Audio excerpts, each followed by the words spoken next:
Marcel Touihani, père et fils, quittent le Tahoe-Ra. L'information a fait l'effet d'une bombe dans le camp orange. Gaston Floss a même envoyé un médiateur à l'Assemblée pour dialoguer avec le président de l'institution. Les Touihani sont les fidèles des fidèles du parti orange. Les raisons qu'ils ont avancées, le soutien annoncé du parti orange à Moetai Brodersen dans la 3e circonscription, le soutien aussi à Marine Le Pen lors de la présidentielle. En toile de fond, peut-être aussi les tractations avec Jackie Grave dans la commune qui leur est chère, Paea. Des démissions historiques pour le parti orange dont le Grand Conseil doit justement se réunir ce soir. Je vous rappelle que Marcel Touihani était le président délégué du Tahoe-Ra. Il avait remplacé Edouard Fritsch à cette fonction. James O est sur place.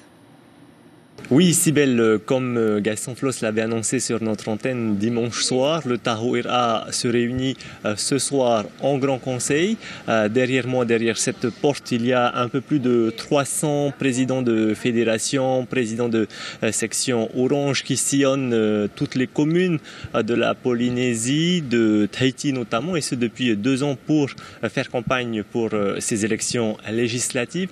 Il s'agit essentiellement pour le parti orange de discuter, d'échanger, d'analyser également les résultats du premier tour en vue de mettre en place des possibilités pour pouvoir rattraper le retard sur les candidats du Tapura dans la première et dans la 2e circonscription.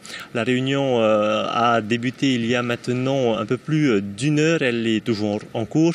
Nous n'en savons pas plus pour le moment. Nous reviendrons un peu plus tard si le temps nous le permet ou dans nos éditions de demain soir. Merci James. Et on vient de l'apprendre, Teura Iriti vient d'être nommée nouvelle présidente déléguée du Tahoe-Ra Huiratira. Autre information, le parti orange ne fera aucune alliance. En toile de fond, je vous le disais, le rapport de force à Paea. La candidate soutenue par le maire de Paea a récolté 3500 voix. Vous l'avez entendu hier soir sur notre plateau. Qui soutiendra-t-elle dans la 2e circonscription? Nicole Sanker ou Teura Iriti? Décision à la fin de la semaine, assure Jackie Grave qui doit rencontrer le président Fritsch à son retour de New York. James O. Hiroterotua. Avec 13% obtenus samedi dernier par sa candidate dans la 2e circonscription, le maire de Paea est bien conscient qu'il peut faire basculer la balance d'un côté comme de l'autre. Mais pour l'heure, Jackie Grave soutient qu'aucune décision n'a été entérinée. À l'heure d'aujourd'hui, aucune décision n'a été prise. Nous allons prendre cette décision dans le courant de la semaine. Il y a des contacts qui sont pris. Et je dois recevoir le président du pays très bientôt. Je pense que ça va peut-être se pencher vers la candidature de Mme Sanker Fariata. Mais avant de se prononcer officiellement, le 2e vice-président du Tapura, suspendu le temps des élections, a des doléances à soumettre et surtout à faire accepter par le président Edouard Fritsch. Qu'attendez-vous de la rencontre avec Edouard Fritsch?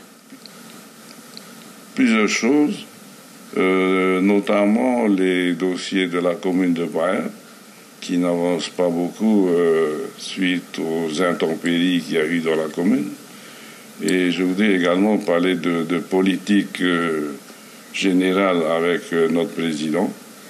Et je pense que si on raisonne en tant que responsable, il y a des moyens de s'entendre. Quant au Tahoe-Ra Huiratira, Jackie Grave n'exclut pas un rapprochement, mais rappelle encore une fois que la décision finale sera prise avec ses partisans.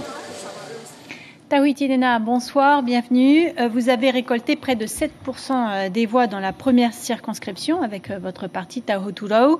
Maïna Sage ou Moana Grec, qui allez-vous soutenir au second tour? Voilà, tout d'abord, bonsoir. Je profite de l'occasion pour remercier tous les 3777 électeurs de Polynésie qui ont bien voulu soutenir nos candidats, que ce soit Fahama et Patricia, VTA et Albert également. Et donc, hier soir, nous avons une réunion. Et lors de cette réunion, nous avons décidé, il y avait 2 tendances. Il y a une tendance, vous voulez qu'on donne le libre choix au niveau de nos électeurs. Il faut savoir que ces voix ne nous appartiennent pas. Maintenant, il est vrai que là, nous avons décidé enfin de ne pas soutenir les candidats proposés par le gouvernement actuel, car nous ne sommes pas en phase avec la politique gouvernementale d'Edouard Fritsch. Qu'est-ce qui vous va pas dans la politique Moi, je pense qu'on revoit ce système de clientélisme qui revient, mais surtout, il termine pratiquement son mandat et nous n'avons aucune visibilité sur la PSG, la protection sociale généralisée, qui est importante au niveau de la retraite, au niveau des handicapés, au niveau des affaires sociales. Donc, c'est des gros dossiers. Il termine son mandat et aujourd'hui, nous n'avons aucune visibilité. Donc, c'est pas mature, ce n'est pas responsable. Le Tahouira, c'est ce qui se dit notamment autour du Grand Conseil ce soir. Voilà, ce qui est sûr, c'est qu'on ne soutient pas les candidats du Tahouira dans les 3 circonscriptions. Ça, c'est sûr. Ensuite, c'est nos électeurs qui décident s'ils veulent voter blanc ou soutenir les candidats qui sont en face. Mais nous avons décidé de ne pas soutenir les candidats du Tahouira. Parce que ce qui est important également, on pense, ce serait une bonne chose, je pense qu'il y ait une alternance, qui est peut-être 3 députés de 3 partis différents. Ça, c'est une bonne chose pour la Polynésie, pour qu'on puisse entendre parler des trois différents statuts. Car nous, ce que nous aimerions, c'est que dans 15 ans, on puisse mettre en place un référendum. Il y a des priorités, c'est le développement économique de ce pays. Vous pourriez vous allier à votre ancien parti, le Tavini ? Au niveau de l'alliance, donc aujourd'hui, il n'y a pas d'alliance. Nous sommes un parti, nous existons, nous allons nous préparer pour les prochaines territoriales. On sait que c'est pas évident pour un petit parti, mais bon, je pense que le grand vainqueur de ces élections, c'est quand même l'abstention. Les abstentionnistes qui ont récolté pratiquement 60% des voix. Marcel Touihani, qui quitte le Tahouira, c'est comparable à votre situation. Vous avez quitté le Tavini et même créé votre propre parti. Ça vous renvoie à votre propre histoire ? Non, je pense que nous, ça fait 2 ans qu'on a décidé, on est même convaincu qu'il faut une nouvelle ère, il faut un nouveau parti qui soit plus dans une logique de rassembler, qu'on arrête de parler de gauche, de droite, d'indépendantistes, d'autonomistes. Il y a des priorités, c'est le développement économique du pays. Concernant le problème des statuts, que ce soit un pays associé, l'autonomie ou l'indépendance, qu'on se mette d'accord au niveau des accords de Papeete ou de Tahiti Nui, que l'on consulte la population dans 15 ans. Aujourd'hui, ce qui est important, c'est qu'on travaille tous ensemble. Et c'est pour ça que je disais que, quelque part, c'est bien qu'il y ait une alternance.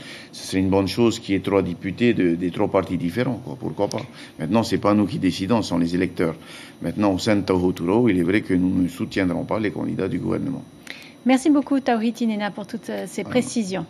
Nous verrons ce que donnent les tractations. En tout cas, les 3 candidats du Tahouira Huiratira arrivés en tête après le premier tour des élections législatives ont déposé leur candidature ce matin au Haut-Commissariat. Maïna Sage, donc, pour la première circonscription, Nicole Sanker pour la 2e et Patrick Howell pour la 3e. À l'issue du 2e tour, le 17 juin prochain, 3 députés polynésiens siégeront donc à l'Assemblée nationale. En attendant, c'est la bataille des programmes. Comment démêler le vrai du faux ? Tout de suite, le véritable rôle du député, expliqué par Lucille Guichet et Mania Pamra. 3 députés polynésiens élus le 17 juin prochain pour 5 ans. Que peut réellement faire un parlementaire à l'Assemblée nationale ? Ce qu'il peut faire, voter les lois et en proposer.